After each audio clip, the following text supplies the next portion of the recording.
Hey everybody, welcome back to the third episode of the Latte Librarians, where we take you from cup to cover on our favorite reads. And it is the end of 2023. We are coming to a close. How are you? How are you doing? How was your week? I'm good. It was good. I spent a lot of time with the in-laws, but it was fun. That's fun. um, I accidentally ruined a Christmas gift of mine, but it's fine. Uh, What did you do? so my husband got me into Warhammer, and I like the Bug Boys, and there's this one that I have needed for my army to actually be good. And it was not in stock. They hadn't reshelved the store. And then I go there with my husband on Sunday to pick up something for my brother-in-law. And they had it. And I was like, ooh, they have it. And the last Yeah. I heard was that my brother-in-law was gonna give us the money so we could get it. And that was like weeks ago, like Thanksgiving. So I was still thinking of that. And then my husband was like, like on FaceTime with his brother, and I was like, what? And then he was like, now you'll have two, because you can build this figure in two different ways. So No way. yeah, so I got this one figure and I built it the way that I liked, and then they got me the body for the other version of it for Christmas, and so I accidentally ruined that gift. But Oh yeah, but it's fine. It looks cool. I built no. it on Okay. Sunday, and I'm excited. Um, but yeah, I felt bad. I was like, oopsie. Oh, wow. Well, womp womp. You know, listen. Yeah. Those things happen. I mean, I ruined a Christmas gift um today actually. I got a package. It was an anonymous package. I mean, it had our names on it. It had me and my husband's name on it, which first of all was a weird thing. Normally if it's a Christmas gift for me, they'll just put my name and it's like, "Oh, that's Ash." But it's like, "Oh, it's Ash and her husband," which is how we have our Amazon account set up. So it was like, did my husband order something and it's not on the list? And I was like, maybe. And so then I'm looking through our order history of like trying to figure out what it is. And he is like, nope, not me. And I'm like, who on earth puts, you know, both of us on the Amazon order? I was stunned. And it was the exact same way that we write it. And it was like, what is happening? And we don't tell people that this happens. And so we're like trying to figure out what it is. Anyway, so I open it and it's like these cute little like plant posters with Bible verses on it. And I get a text from my mother-in-law earlier today and she goes, "Hey, have you guys received a random package?" And I was like, "Yeah, describe it to me. What do you mean it's a random package?" She's like, "Well, somebody probably got you something." And I was like, "Is it like plant posters?" And she was like, "Yeah, that tracks." And I was like, "Oh." I was like, "Well, it didn't have anybody's name on it. I had no idea who it was from, so I just opened it." And my mother-in-law goes, "Well, it's from my parents, so enjoy." I was like, "Okay." I was like, "We love them. Just I was like, I will be thanking them on Monday on Christmas because I don't want them to think that I ruined it." Although my mother-in-law probably already told them that we opened it, but it just was no. It was spelled the exact same way as how my husband and I put it, and it was like identical to, um, yeah, identical to how we do it, and there was like no like message thing. You know, like how sometimes if it's a gift, people put like, "Oh, Merry Christmas from so and so," or from the Joneses or whatever, and it's like, "Oh, yay, thanks for the gift." Yeah. No, not this time. This time it was like just nothing inside. And I was like, this is so ominous. I have no idea what's going on. So it was like, oh, what's happening? Anyway, so yeah, I also ruined a Christmas gift. I opened it a little too early, but it's okay. They're really cute, and I will be writing a thank you note for them because I think it's really sweet. So yeah, it's good. There's a lot of things that have started and ended in 2023, which is Yeah. wild. Oh It's yeah. crazy. I mean, this podcast. has started in it started in February with just you, I think. April, actually. April. Yeah. Okay. Well, I wasn't there for that part, so I came in late. I'm a late bloomer. I'm a late everything. And I'm late to everything. I was 6 days late out of the womb, and I've been 6 days late to everything else ever since. I was I was 7 days early out of the womb, and I Oh, try that my explains hardest to everything. be. That explains everything. Uh, Oh, that makes so much more sense. You're always like so punctual, on top of things. I mean, when I say let's call it 5:45, you are at the phone at 5:44, ready to go, and I'm like, okay, and I'm like 5:45 means 6:45 in my mind, like, oh yeah, let's call it 5 minutes. That means 5 hours, and it's like, no, wrong, wrong again. but So I'm working on being more punctual. I'm such a hypocrite though because I'm punctual, but also I am almost always late picking my husband up from work because we share a car. So, Yeah, but it's the fact of convenience. Like his office is only like 5 to 6 minutes away, so I'm always like, yeah. oh, So what? You're 3 minutes late. usually Okay. like 5 to 10 because I push it if I'm cooking dinner because I start dinner late sometimes, and I'm like, oh, I just need to finish this before I go. Or it's only 10 minutes away or less. Like, it's Yeah, fine. yeah, Forgetting all the stop signs and all the stop lights. And, yeah, like, yeah. And then I'm like, I promise I'll be there in five yeah. minutes. That's that's fine. My husband is a more punctual guy, so it bothers him when I'm always late to things. And so he's like, 2 o'clock means 2 o'clock. It does not mean 2:30. It means 2 o'clock. And I'm like, but like, does it really? And he's like, yes, it does. Yes, it does. And I feel like your husband is like, whatever, Yeah. 2:30, same thing in my mind. And you're like, no, that is 30 minutes apart. That is 30 whole minutes. That is 1800 seconds. You're like, that is a that is a big chunk of time. Yeah, exactly. Oh my gosh, it's so funny. But I am not that way. In my mind, 5 minutes equals 5 seconds, and also equals 10 hours, and all the things. I remember that from So, college, comparing our relationships because we dated the opposite and are the opposite. yes, yes. But since we're best friends, it was like we kind of had already experienced this a little bit. It was like, oh, yeah, well, Anne is a punctual gal. So I know that when she means, hey, I'll be there at 2 o'clock, she means two. Actually, she means 1:55. She means I have settled in, I have taken off my shoes, and I am on the couch by 2. That's what that means.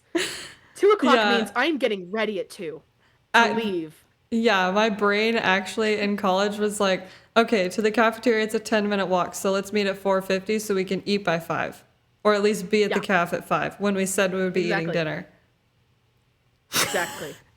Then you're in line, you get your food, you sit down, and then it turns 5, and you're like, great. That was Yeah. absolute perfection. Or at the That was latest, incredible. you're eating by 5:10 and it's just the same. Yeah, It's like yeah. And you're we like, made hey, it to well, the building at 5. we got to the building at 5. But in my mind, 5 o'clock means, okay, I can now get out of bed to start getting ready. I get it from my father. I love my father, but I mean my mom is on time to things, but my dad is very punctual to the degree that I Yeah. am, maybe a little more. Yeah. So, Well, yeah, but you're also like an accounting brain and you're a numbers gal, and so your job is to make sure everything lines up evenly. yeah. So you're always calculating something. You're always doing a math equation, which is Yeah. fine. I don't hate math. I'm in the unpopular group that's like, you know what, math is actually useful.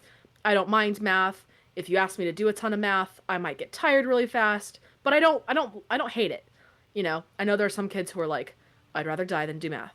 That's not me. I can enjoy math. But you have to think of math on a daily level, and I don't know how you do it. Just I especially just the example you gave earlier about the cafeteria and being like, well, if it's a 10-minute walk, If we get there by 4:50, that means we have another 10 minutes to spend in line to get our food, and then we can sit down, and then we're actually eating at 5. And if I've got class at 5:30, well, then I would have to leave here at 5:20 to get there 5 minutes early so that I can get settled, get all my things ready. So then I have to leave at 5:20. So now I've got a 20-minute period to eat. Okay, and now if let's say I get 4 plates, which would be a lot of food, but I get 4 plates, that means I can spend 5 minutes on every plate. But if I have to go get back up, like that is your brain. That Yeah. is your brain. And you Yeah. know it. I know it. Yeah. You know it. We all know it. All the listeners here know it. Yeah. my brain is like, oh shoot, it's 5:25. I have class. Oh. My camera. There we go. I'm such a big procrastinator, and I've always been that way. I mean, 6 days late. I was supposed to be like September 10th, and then I was like, nah, September 16th, and so my birthday is like later than it's supposed to be, and all the things. But anyway, we got very sidetracked. All to say, podcast started in April, and my goodness, how much progress we've had since then.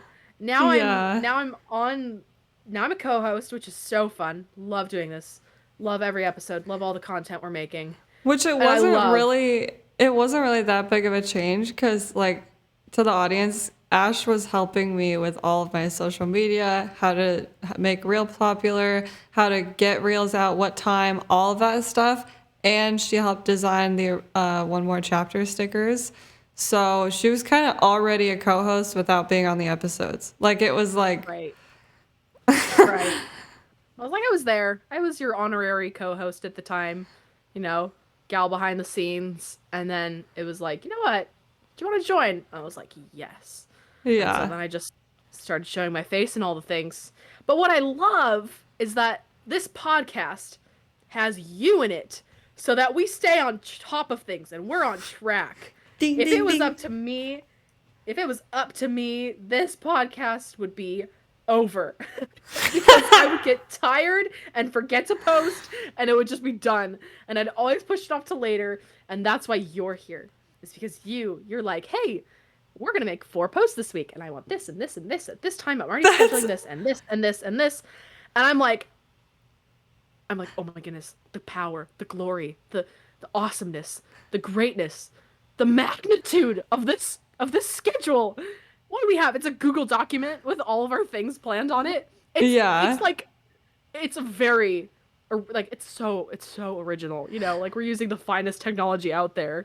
No, it's a Google Doc. But you've made it organized, and Okay. that's my favorite part.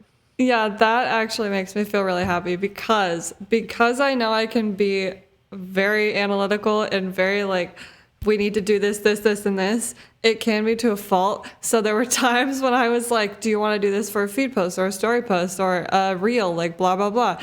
I kind of was afraid I was being a little annoying, but also I was like, I don't know what else to do because this does need to be done.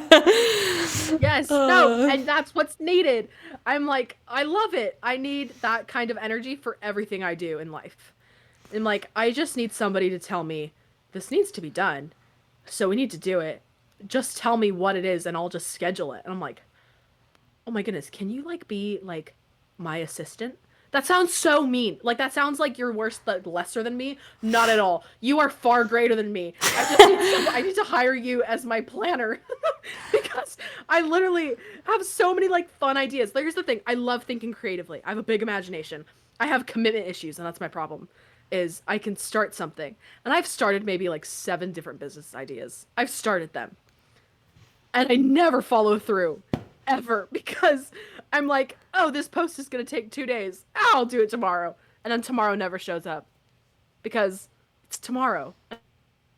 And then I just never post anything. And then I'm losing followers. And then I'm crying. I'm like, why is none of this working? And then my husband's like, you haven't posted in 4 weeks. And I'm like, shut up. I know you're right.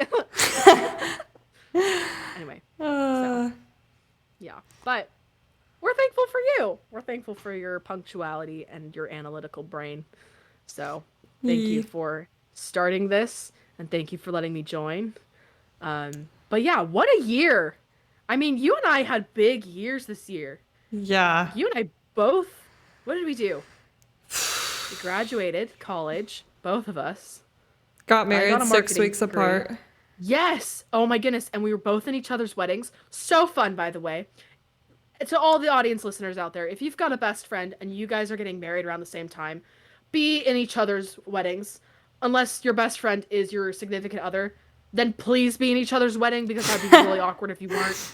Um, like if you like ladies, if you've got a girl best friend and she's dating, you guys are gonna get married close to each other. I'm like, even if it's farther apart, like if it's not like if it's like a year apart or whatever, strongly recommend being in each other's weddings because oh my goodness, it just makes the experience so much more fun.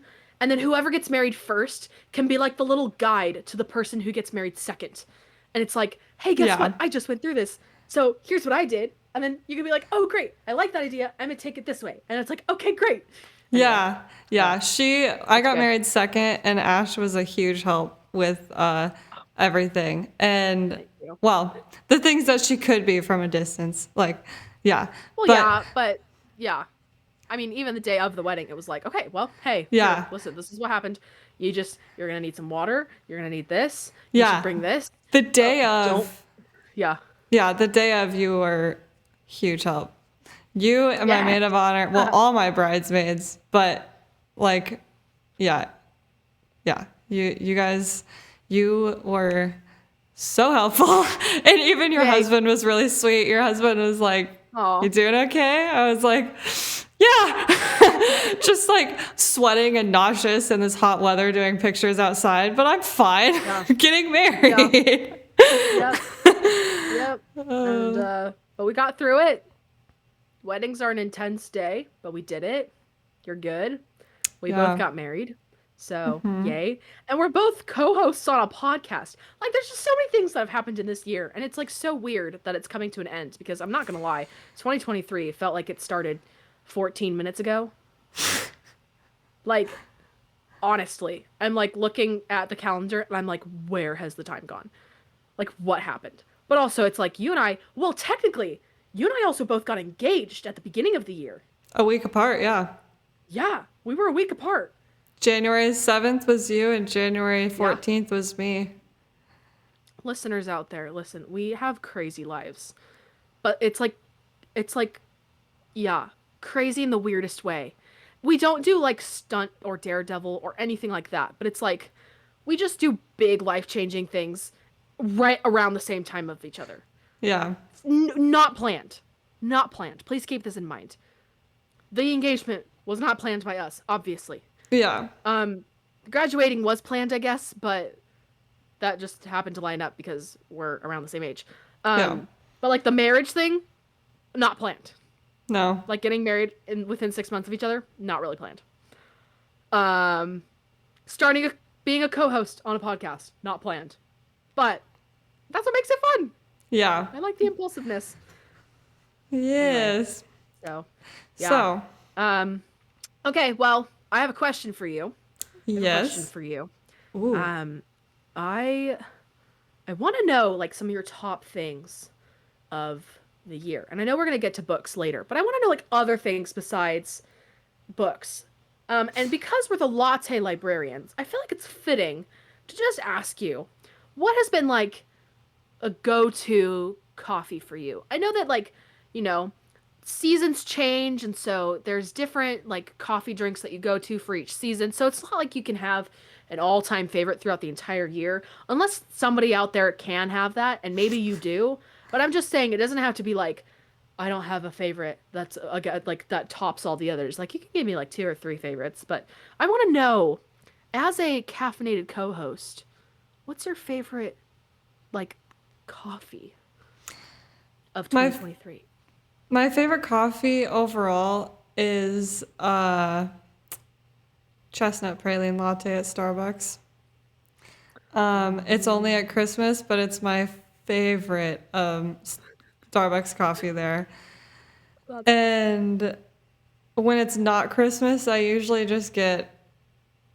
Okay, I started doing this thing at college, or sorry, English. I started doing this thing in college where I would get a regular latte with caramel drizzle, and then I would put like two or three of those little peel off the top creamer packets that was hazelnut flavored. And it was like my makeshift chestnut praline latte for the rest of the year. But then Oh. when I Oh. graduated and couldn't get that same latte anymore, if I have to make homebrew coffee, I usually just get like race, I don't know, Starbucks breakfast blend or something, and then put hazelnut creamer in it. So, Wow. You've designed your own makeshift chestnut praline. yes, yes. Wow. I didn't know it had hazelnut in it. That makes a lot Yeah, of sense.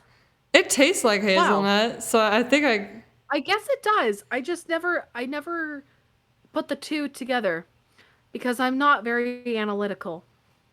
Anyway, now I'm going back to our other conversation. We got to keep moving on. We press forward. uh, um, wow. Well, that's really nice. Yeah, for me, I feel like in terms of drinks, I love a good mocha.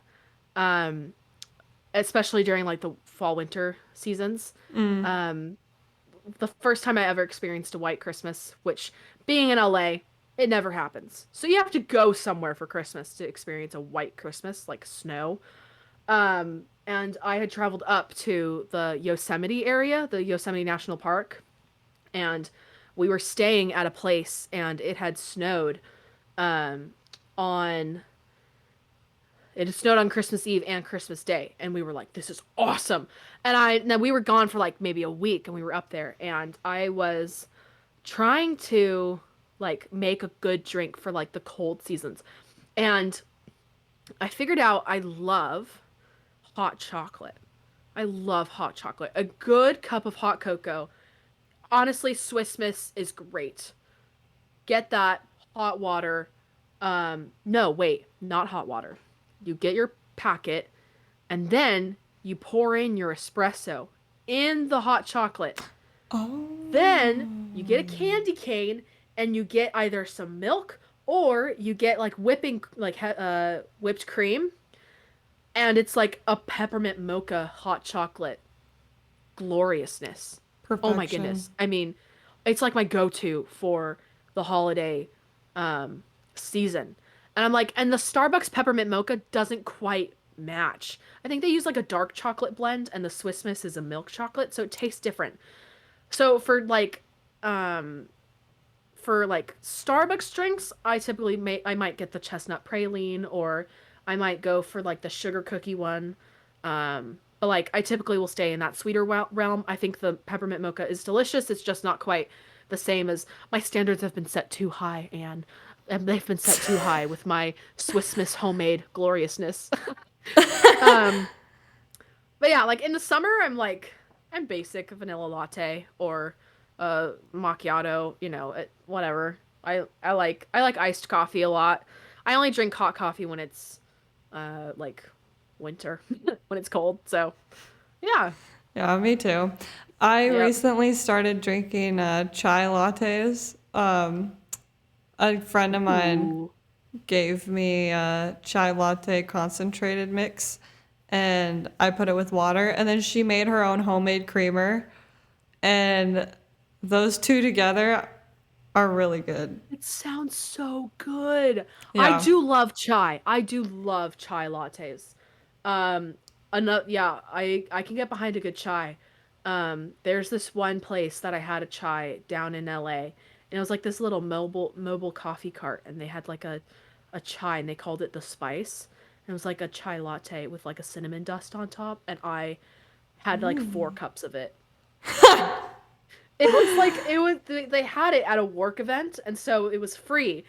So I wasn't paying for any of it. So I was like, I'll take 4 of those, please. And they were like, really? And I'm like, it's yes, please. And they're like, yeah, we know it's our best seller. And I'm like, yeah, because it's so good. And it tastes like you're drinking a gingerbread man. And it is so yummy. It is so good. And I don't know why you found that so funny. You know what? Whenever I say gingerbread man, I think of Shrek. I think of the Yeah. gingerbread man. Yeah.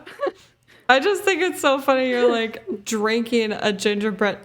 Gingerbread you nom on eat, bite, chew. to swallow. Just drown him in hot milk and then drink it, and that's what it tastes like. Now we're making Agatha Christie in modern day, but with gingerbread men. Seacoast Christmas edition. Who killed the 101 gingerbread ways man? to kill a gingerbread man. Oh, I'm crying. I'm crying. It's too good. That is too good. Oh, man.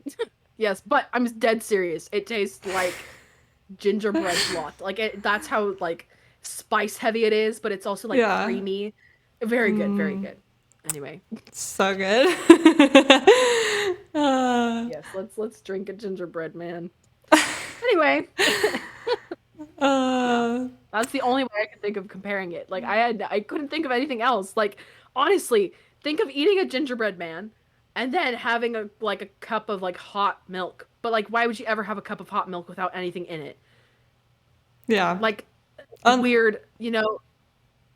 Yeah. It's a weird thing from the 50s to be like, have a warm cup of milk before bed. And I'm like, why? Why? Why not just cold? If you're gonna have milk at all. Warm milk is weird. I mean, I don't know. Maybe it's not. Maybe I'm just weird. Yeah. I don't know many adults who drink warm milk. Yeah. But I'm like, listen, I'll take my warm milk with a shot of espresso and a nice hot chocolate. Boom, bam, love it. yeah. I'm like, put some flavor in there, and I'll have it every day. But like, cold milk is fine. Cold milk is fine, but hot milk, it's like flavorless and burns your like. It's weird. Anyway, I'm gonna stop ranting about that. Yeah. Anyway, so I definitely feel like this year has just been so like a lot, but I also feel like we've been able to do a lot, and I feel like we've been able to read quite a bit Yeah. in 2023, especially for the podcast. But even not for the podcast, for fun. I feel like reading has become more integrated in our lives. And I don't know about you, Anne, but I know when I was in college, I was forced to read, and that was not fun. So I didn't read until after I graduated. So, yeah, Yeah. I feel like my reading selections are very slim pickings this year, but I absolutely love every book that I've read this year. So, yeah. I Yeah. don't know. What are your thoughts? I only read in college before I graduated because my husband is a writer and he reminded me that it's fun to read. And that I have other genre options outside of romance when I'm not reading theology. So that's, So nice. yeah, I was like, oh, this is really nice. I love it. I love it. Well, if we take a look and just reflect on the year, like what would you say your top 5 reads are of 2023 and why you chose the ranking that they're in? Ooh, this is gonna be fun. I know. I Eee. know. I know. Okay, so I have my list. So if I'm looking away from Yeah. the camera audience, that's what I'm looking at is my list. Great. So book number 1 is Catching Fire. And then we have Whispers in the Mist at 2. And then Dead of Winter. Last Thing He Told Me and Matched. And I realized that I did not say the authors. So I'm assuming you all know who wrote Catching Fire. Like Suzanne Collins, Hunger Anne, Games. who wrote Catching Fire? Who wrote that? Wait, I haven't heard of it. Kidding. I'm kidding. Whispers in the Mist by Darcy Coates. And then Dead of Winter is also by Darcy Coates. The Last Thing He Told Me is by Laura Dave. And that is now an Apple TV show. And it is amazing. And then Matched by Ali Condi. Okay. So, Walk me through your thought process. okay, so the first one, this was hard to pick the first one being one of my most recent reads in the year because I know I am that person who is like, ooh, new and exciting. It's my favorite. And then it wears off. But I have a feeling this will not wear off because it's just so good. Catching Fire is just the best book in the Hunger Games trilogy. And it's, yeah, I just love everything about it. I love the arena. I love the plot. I thought it was really clever that she had previous victors be the tributes for the like third quarter quell. And I just think that helped kind of expose even more Snow's personal vendetta against Katniss and the imperfections of the Capitol and the way it's set up. And so I really, really liked that. And I like how it ended on a cliffhanger. Whereas, like, the Hunger Games, like the first one, it doesn't end on a cliffhanger necessarily as much as you just know that there's going to be another book because you know she wrote another book, you know? And same with the movies. So that's why I like Catching Fire for those reasons, because it ends on a cliffhanger when she is lifted up out of the arena and passes out from the impact of her shooting the top of the arena with an arrow. So that's why I like that. And then Whispers in the Mist. Oh, walk me through that one. Okay, audience, Ash hasn't read this yet, and Okay, so listen, I'm close. I know, but I'm just close. saying there's Plus- so much more that I would say if you have read it. You can't even give spoilers to the audience. Yeah, okay, So that's true. imagine me as the audience, and That's I true. know nothing about this book. Okay, so you can say as much as you want, but Okay, just so know. Whispers in the Mist is book 3 in the Black Winter series, and gosh, it is so good. It's just, I love that there's so many twists in this one. Like the first one, you find out what's actually happening because it's a little misleading in the beginning. And then the second one, they go to find her sister, Claire's sister, and it's the whole journey of going to find her. And then the third one, it's just like gets so much more intense. So much more information is given to the reader, and so much more information they find out in the story. And like, oh my gosh, I remember being on my honeymoon, like telling my husband on the beach, I'm like, oh my gosh, this just happened in my book. I can't believe it, but it also makes so much sense. But like, There's and no way you read this book on your honeymoon. yeah.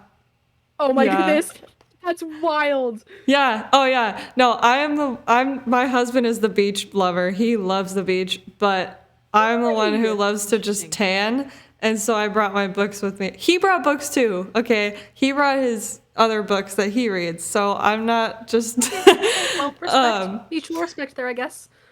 but yeah, I read that at the beach and on our honeymoon when we like, we're just kind of, I don't know, eating lunch, doing our own thing. Like, yeah. So How fun. yeah, and on the 11-hour car drive to our honeymoon because we road tripped it. Oh, okay. Well, first of all, tell me about that experience. Was road tripping your honeymoon fun? Was it a lot? Was it a little emotionally overwhelming?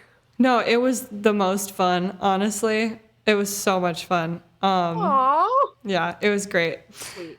So, yeah, the Black Winter series is the third book, Whispers in the Mist, is just like, it's gold. But like the reasons that it's gold are spoilers, so I just have to say it's gold. That's why it's my favorite book in my About Me little section. Yeah. Really good. Great twists and turns. Really great way to progress the story. Honestly, that book alone, if I had read that book alone, I would have been just as satisfied if I read the whole series.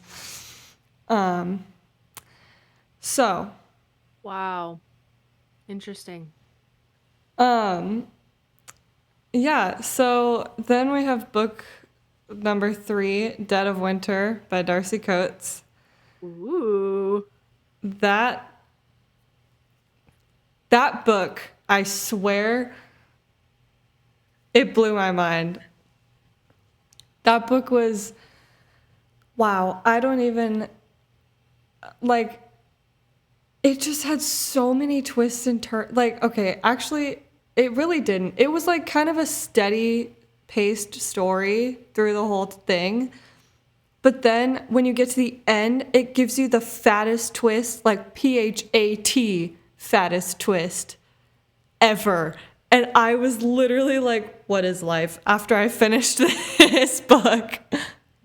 Wow. She pulled out the PHAT. Yeah, it Not a was so PhD, a crazy. PHAT. That's crazy. Okay, why? What about the ending was so intense? I It mean, came out of without spoiling it. nowhere. It came out of nowhere. You thought you knew.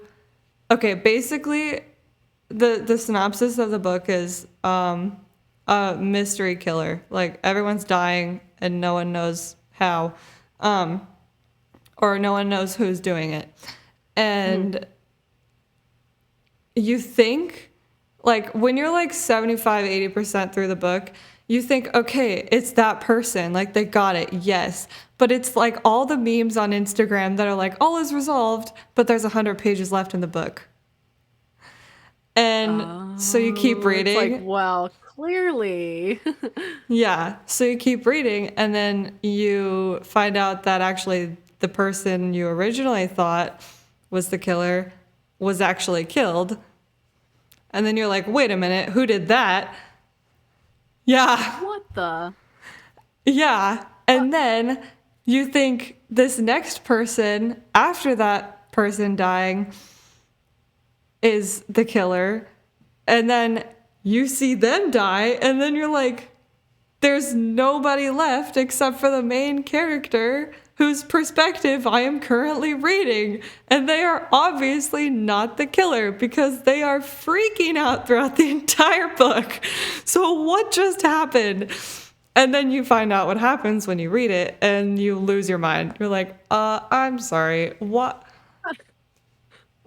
Like, you're it like, was.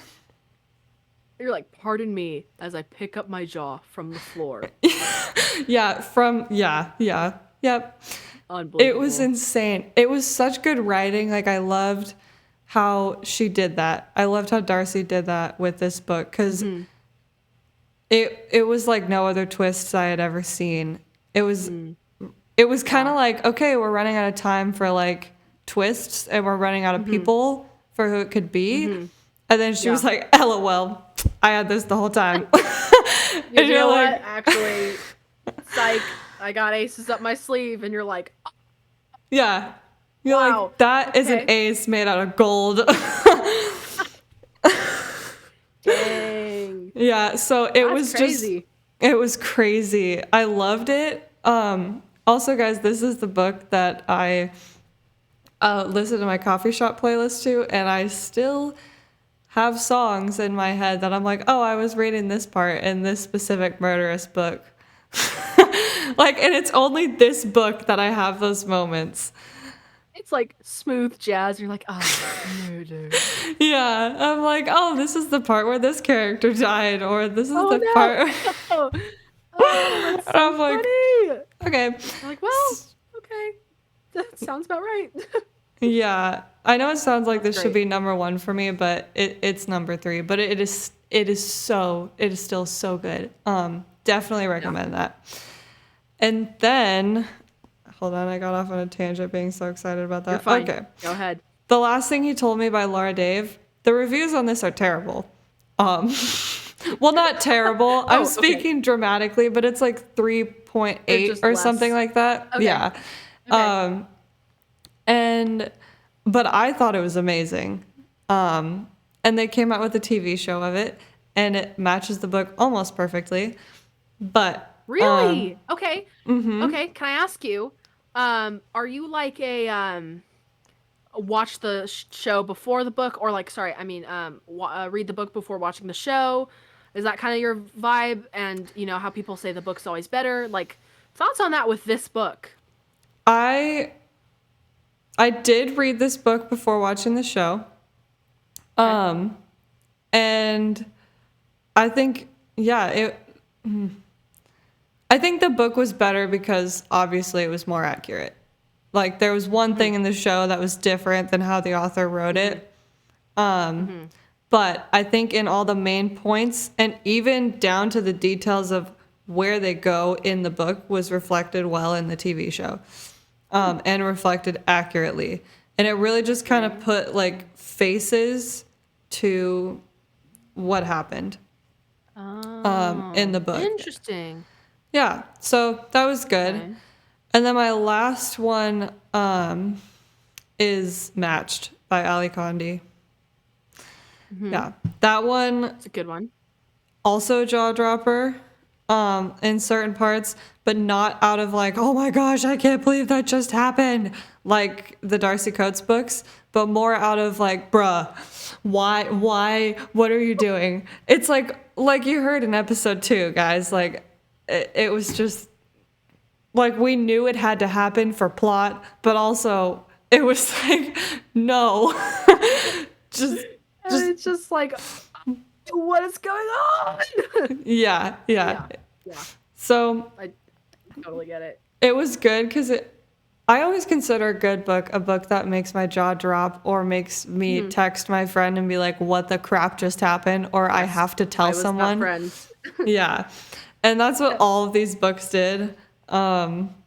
So yeah, those are my top. And it sounds like they're all number one, but I promise I ranked them just the way that they should be.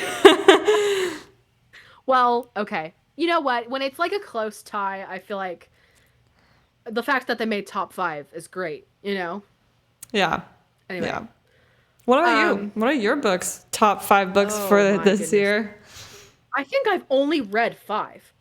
I think I've only read five because I got done with college and I was like, oh man, I don't know what to read. I don't know what to do. I haven't read before. I mean I have, but like I was like, oh man, I what do I do? Do I start getting back into these like old books and old series that I had read, or do I try new things? And Anne, I feel like you really helped, especially with the Darcy Coates series.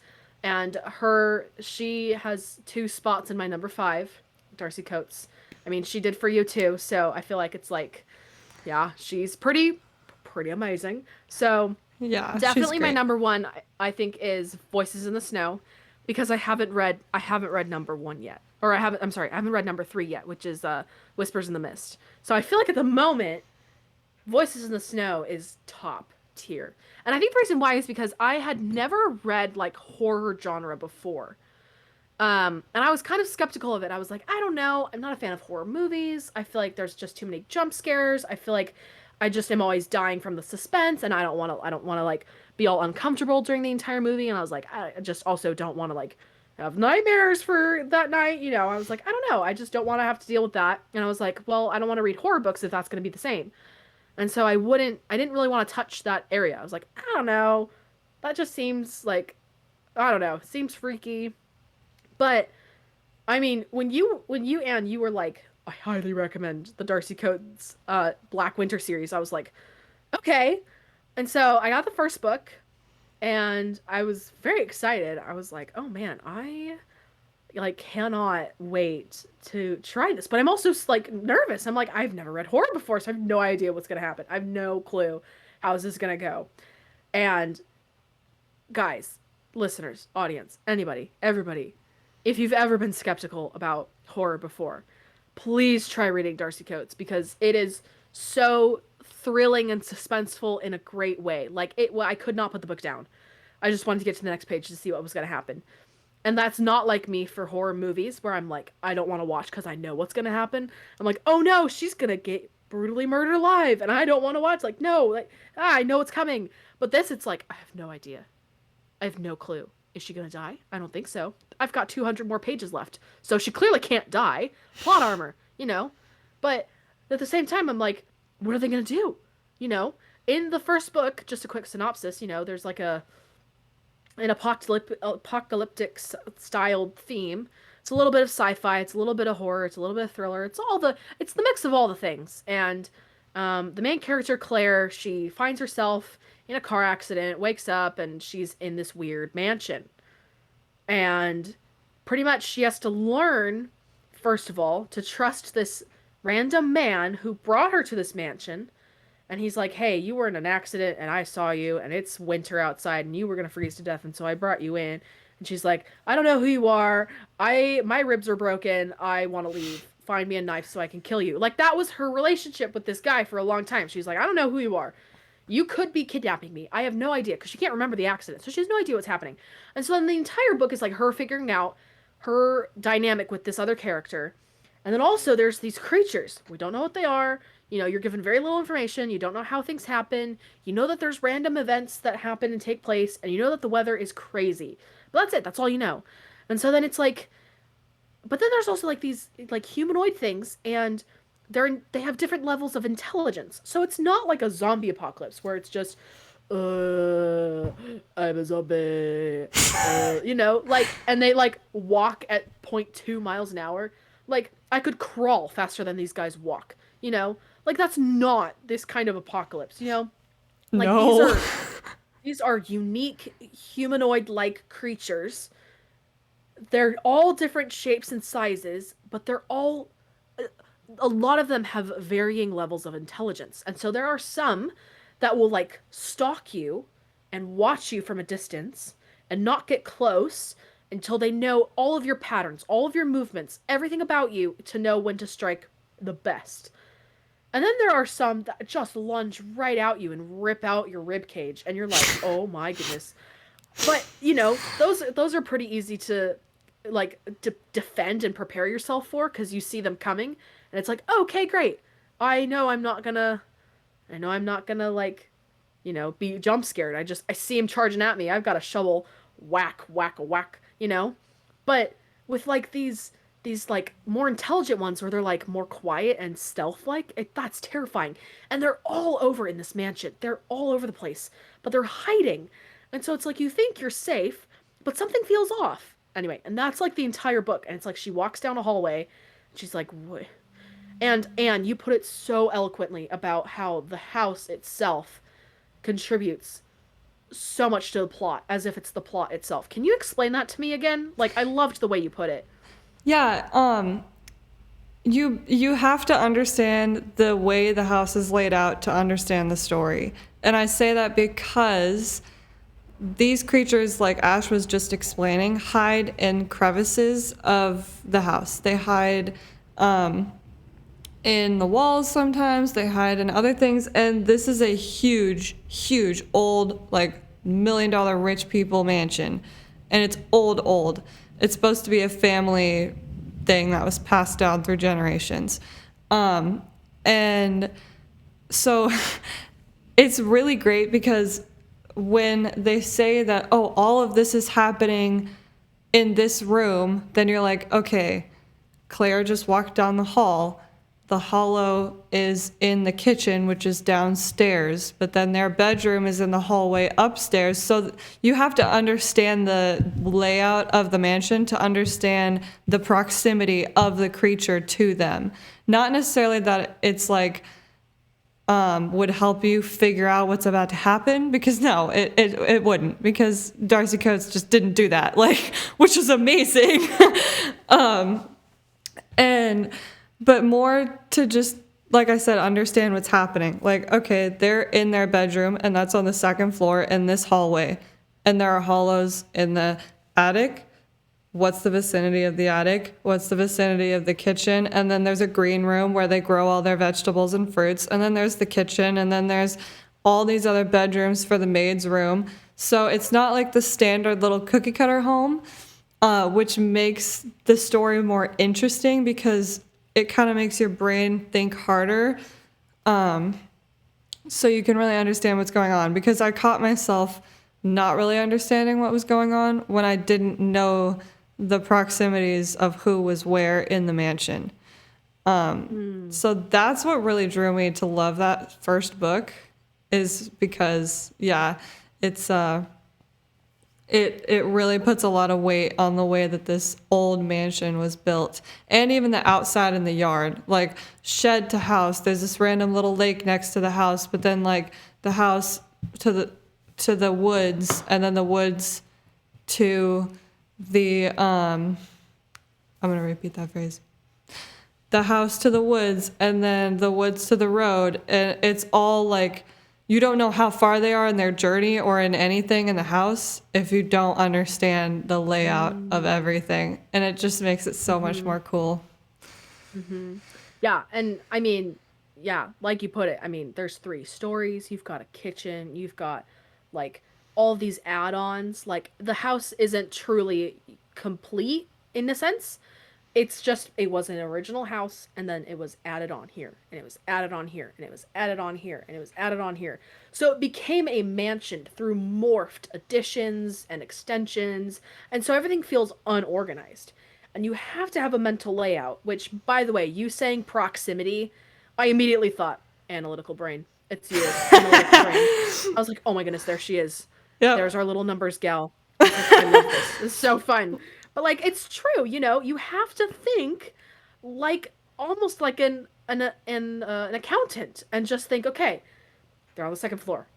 We're hearing creatures above, and we're hearing creatures in the wall, and you're like, is there another room adjacent to this, or is there a hallway adjacent to this, or is there a third floor, or is this the attic? And you have to think that way because if you're not visualizing it, you get lost very easily. And then you're like, okay, she's in her bedroom now. She's in the kitchen. Where did she go? How did she get there? And you're like, oh yeah, she went down the hallway, down these two flights of stairs, and then she took a left, and then swung around, did a U-turn, got on this on ramp, got on this freeway, and then got there. And it's like, okay, great. How did I, those people who like they're reading and their eyes skim to the bottom, like, and you miss the whole chunk in the middle, and you're like, wait, Yeah. how'd you? And then you have to go back and read it. Yeah, if you're not paying attention to the layout of the house, it can feel like that, and it's like, oh wait. So yeah, I love the way that you put it. I always am like, oh yes. And when you recommended it to me and you had mentioned that part about it, I was like, I'm gonna really pay attention to the layout because I know it's gonna be important for me to understand the true plot. And it is. I also forgot to mention that there is a little caveat in this book, and it is that Claire knows these creatures exist, and her Host. host person who brought her in from the car accident has no idea that they exist.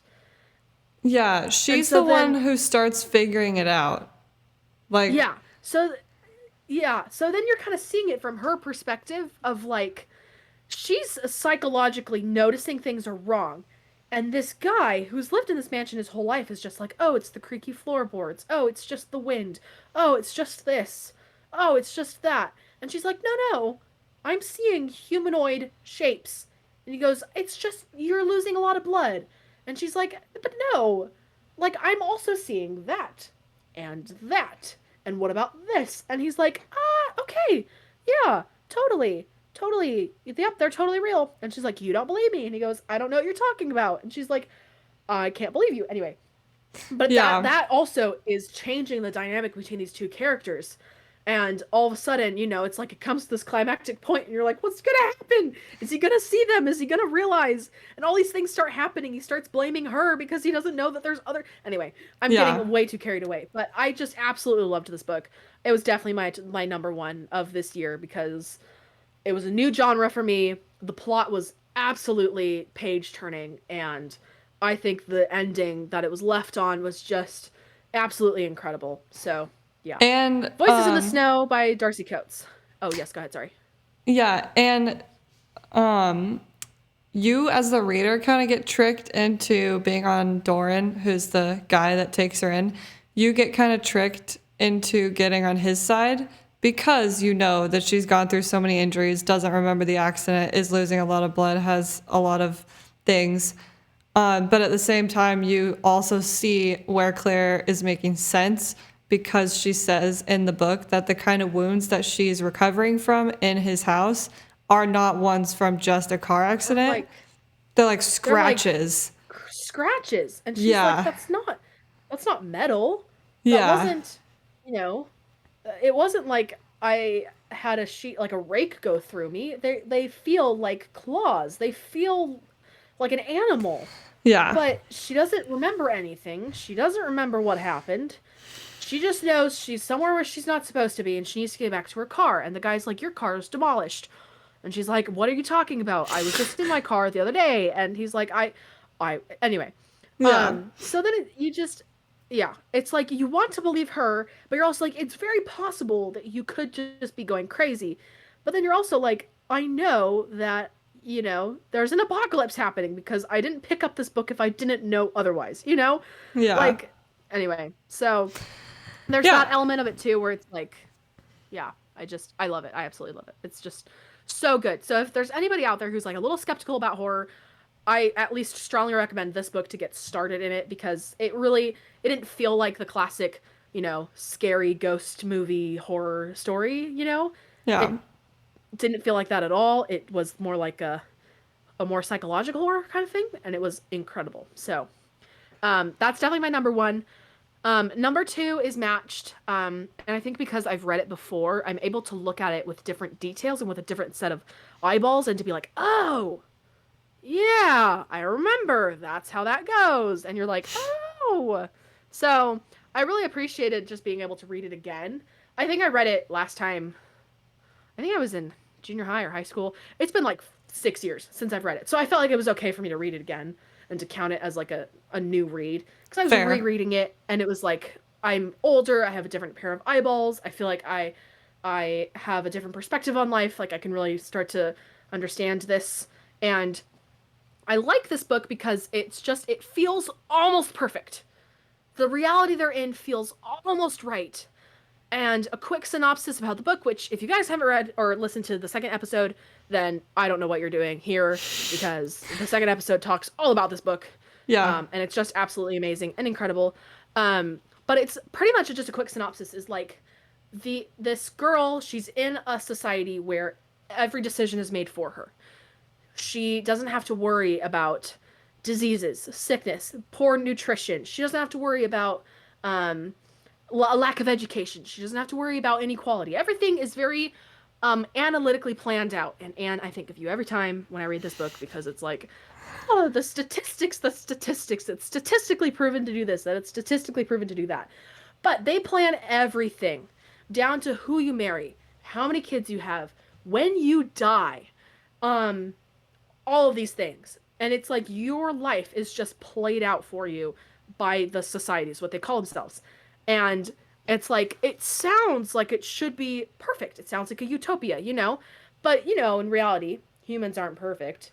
And so you know that this isn't actually perfect. And as this book goes on, you start to see all of these like these like imperfections start to grow and grow and grow. And then by the end of this book, you're like, oh my goodness, this is the worst. Who even thought of this idea anyway? Who even thought of this idea of having it being perfect? What analytical fool decided to do this? Anyway, no. Not me. Analytics are not fools. Not you, Anne. Analytics are not fools. Wait, I just noticed I can call you an analytic. Analytic. Oh, I'm so funny. I'm too good. I am too good. Yeah, anyway, so I think it's a really good book. I think it's also a book that's like dystopian, but it's based entirely around relationships.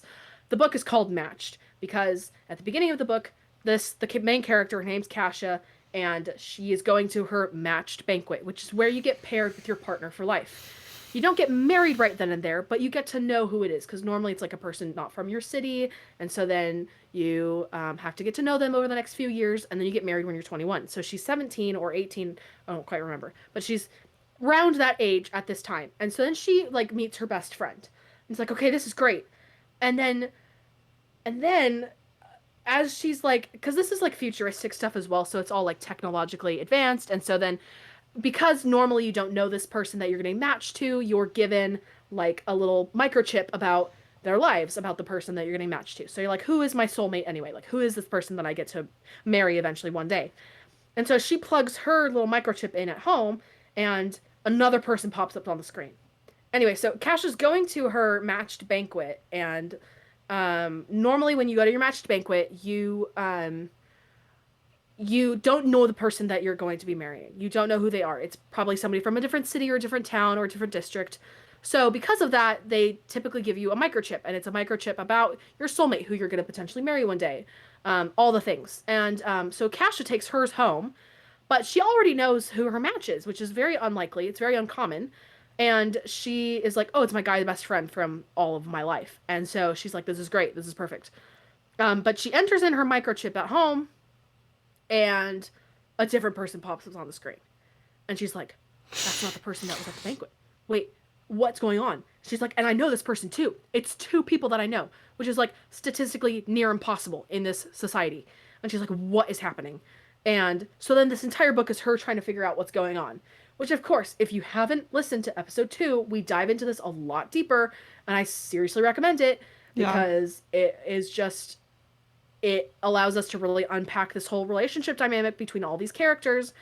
And anyway, but then of course you're like, she's a teenage girl, so she's gonna have feelings, and these feelings are hormonal, and they're not controlled by the society because she is a woman, and no amount of structure can ever harness a woman's emotions. Amen and amen. Yep. She definitely was like all over the place with these two guys. She's like, "I don't know. I like this guy. He's my best friend. He's the person I've been daydreaming about. Oh, but this guy is new, and he taught me cursive. Ooh la la. I'm gonna go after him instead. Oh, but this guy's my best friend, and he wants to help me with whatever I want to do. Oh, but this guy is like, I'm traveling far away, and I'm risking my life to do something."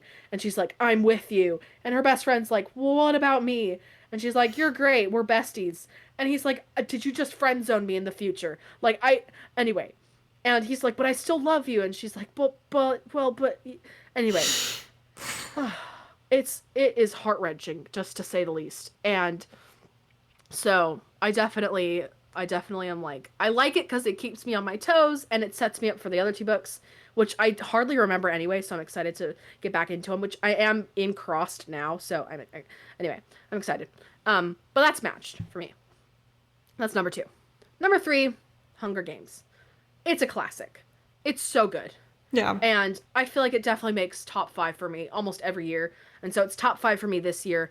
I just absolutely love reading it and just seeing the dynamic between Katniss and how she grows as a person and how her relationships with everybody she knows just changes because of her willingness to sacrifice herself instead of her sister. And I love that selflessness of just her being like, "You know what, I'll go instead." And then watching her figure it out, knowing that she's probably one of the first people to ever go into this willingly. Yeah. Everybody else, it's, your name's drawn. And she's like, "No way, I will go instead." She volunteers as tribute, which nobody ever really does. And so for her, it was like, "Oh my goodness, well, how do I do this?" And she's like, "I'm doing it to protect my sister. I'm doing it to protect my sister. I'm doing it to protect her." And then it's like, as she meets other people, she's realizing this isn't good. And then her being able to outsmart the Capitol in this entire process. So eloquent. It's a beautiful story. It's amazing. The whole series is good. Catching Fire is up there as well. I absolutely love that book. And when you were talking about it, I was like, yes.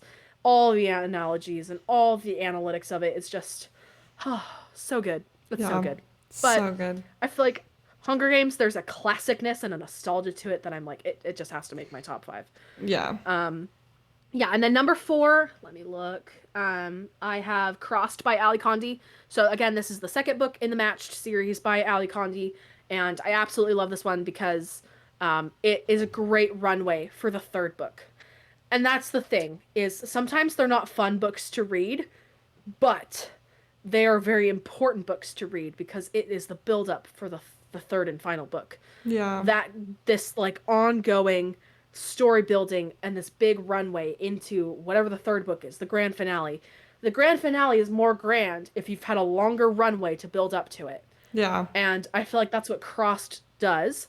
And same for my number 5, which is Secrets in the Dark, which is the second book in the Black Winter series. Again, these are more slower paced books, but I love them because they give you a lot of background info. They give you a lot of context. They build a lot of the character development before the main action happens. And Yeah. so then you've watched your characters transform in this book, and then all of a sudden all the action comes back and you're like, "Okay, had this happened to you 2 books ago, you would have responded very differently to how you're responding now." And so Yeah. it's fun to see this progress of like how the characters have developed. So I feel like number 4 and 5 kind of they are there for that reason, is because they're very practical books, which Yeah. I mean, for the series, they're very practical books. You need them in order to really understand the significance and the impact of the finale of the third or fourth or the final book, whatever it is. That Yeah. ultimate climax of just drama. I'm gonna restart that. It's the ultimate like climax of drama, tension, conflict, and it all just culminates right here. But you need this part, you need this slope here, and that is the second book to reach to the third. And it's like, what is happening? So anyway, it's great. I absolutely love it. Um, but yeah, it's like that is kind of how that's kind of just what needs to happen, and it's not super enjoyable to read in the moment, but you got to get through it to get to the good stuff. So Yeah. anyway, those are my top five. I think I'll just recap it real quick. So Voices in the Snow by Darcy Coates, Matched is number 2 by Ali Condi, 3 is The Hunger Games by Susan Collins, 4 is Crossed by Ali Condi, and 5 is Secrets in the Dark by Darcy Coates. And So the thing that I like about Secrets in the Dark, mhm. even though it wasn't on my top 5, is that the way that Darcy writes it is such that every chapter you think something big's gonna happen. You think that the point of book 2 is they go off to find her sister. Yeah. And you think they're gonna find her. You think they're gonna find her, and then you get towards Hmm. the end and you're like, Hmm. wait a minute, what? But Hmm. it ends up paying off in the end. So Hmm. it kind of feels like like you're getting pulled by the heartstrings basically because you're Hmm. like, oh, now it'll happen, now. Yeah. um And it's like, but wait, yeah, and then it's like, wait, is this, what is she doing? She's playing on my heartstrings. What's going on? yeah, And it's like, she's building you up for number 3. yeah, it's So, great yeah, it's though. good. um Hmm. yeah, and just to recap, because you recapped yours, I forgot to do Hmm. that, so I'll recap mine. Love it. Number 1, Catching Fire. Number 2, since Ash recapped hers, I will recap mine because I forgot to earlier. But Okay. number 1's Catching Fire. Number 2 is Whispers in the Mist.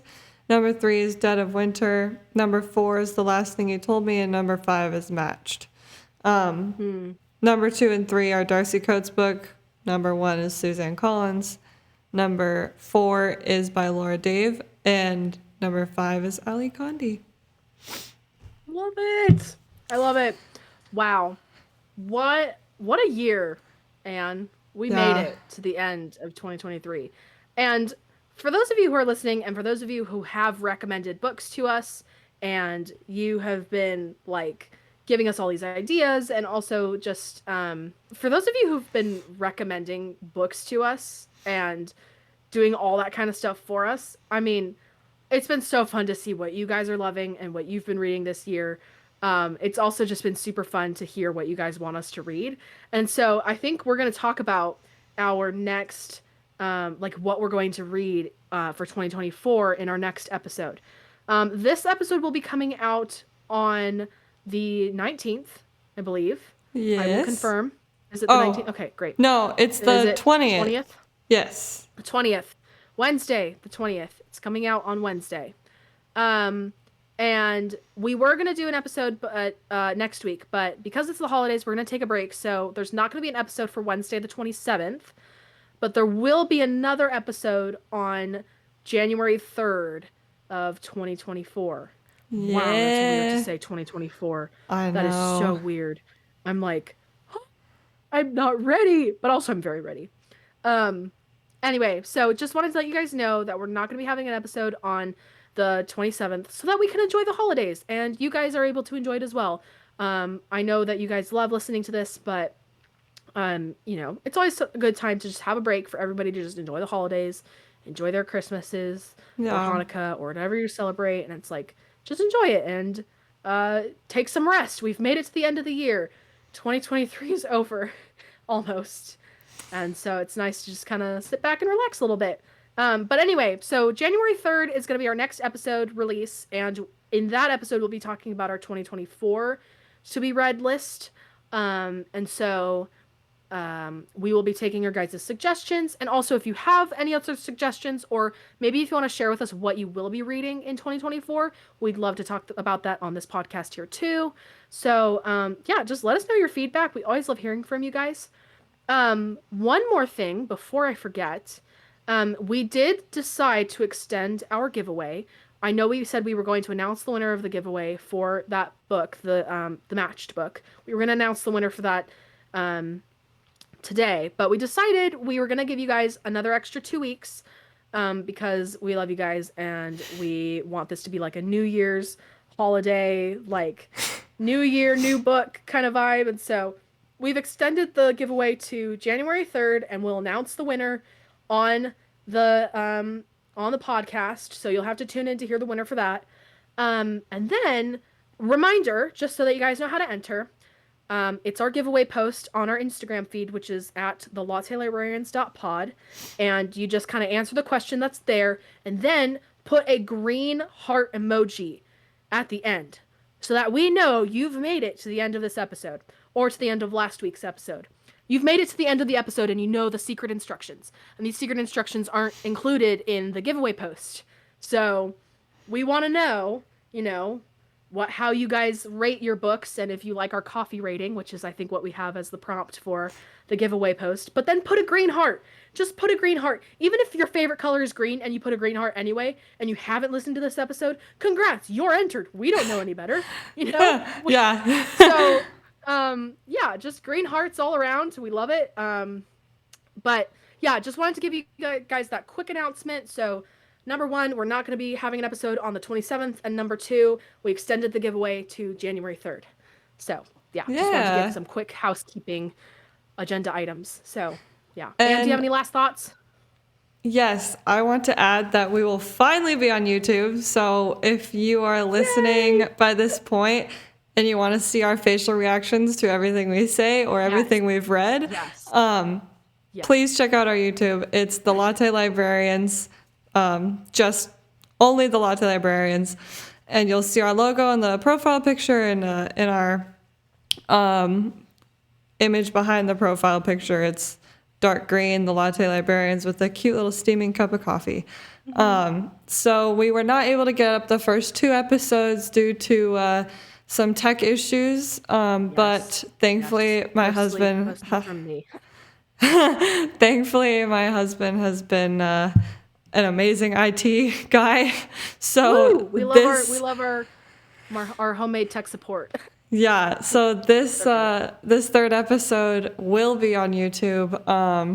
So if you're listening on podcast platform, perfect. If you want to see our faces and our reactions, go to our YouTube channel. The first 2 episodes are not up there, but episode 3 will be. Episode 3. This episode is on YouTube, and we make a lot of funny faces. We do a lot of hand motions.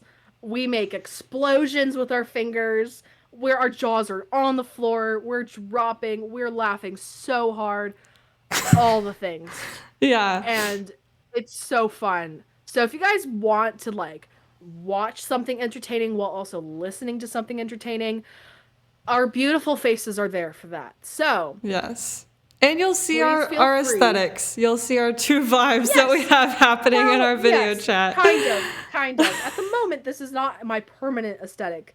I am in a random guest room in my house, and it is not set up nice and pretty. I haven't finished setting up my bookshelves or anything, so I'm like, oh, well, whatever. This will be fine as long as there's a plant. I like plants, and as long as the background's pretty okay, I'll be fine. But I'm like, all my books are here on this desk with me, so I'm like, I don't have a place to feature them behind me. I'm like, I can't, where do I put them behind me? Unless I have a wall behind me, which I don't. I've got a door behind me. Anyway, so this is not how I would want to ever have a dream podcast studio. This is just my temporary setup while I'm getting the actual design and everything good to go. So, yeah. And this is the vibe for now. I mean, indefinitely. It's great, though. I love it. It looks good. You've at least have books behind you. That's true. Yeah. I do They're cool not. books. They're pretty cool Yeah, they're books. like the old, nice looking books, and I Yeah. do not. So, anyway, but Alrighty. yeah. Well, if you are one of those brave souls who has made it to the end of this episode, congratulations. You deserve an extra shot of espresso in your coffee the next time you get some. Um, but yeah, thank you guys so much for listening and or watching. Um, we absolutely love every single one of you guys, and we hope that you guys stay cozy, stay warm these holiday seasons, keep reading, keep enjoying those books. Hopefully you've met your book goal by the end of this year. Do I need to start over? Did it lag? Yeah. Yeah. Okay. I'll start over. Hold on. Let me get all adjusted so that I don't have to move around. Okay. Yeah.